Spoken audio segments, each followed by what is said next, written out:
اسی طرح دوسرا سوال ہے، قربانی اور زکوٰۃ کے نصاب میں کیا فرق ہے؟ بشیر صاحب کرنا سے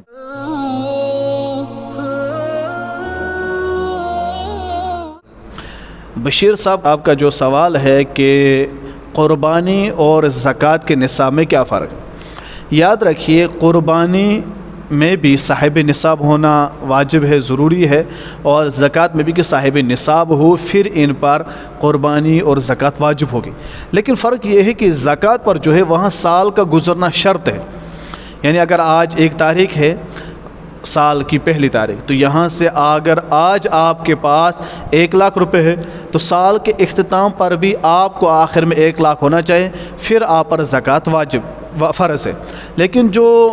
قربانی ہے اس میں سال کا گزرنا شرط نہیں ہے، بلکہ جب عید تھی، بقرہ عید آئی، اس وقت آپ کے پاس اگر نصاب سے زیادہ، جیسے نصاب 50,000 مانتے ہیں، تو 50,000 سے زائد اگر آپ کے پاس ہے تو آپ پر قربانی واجب ہے۔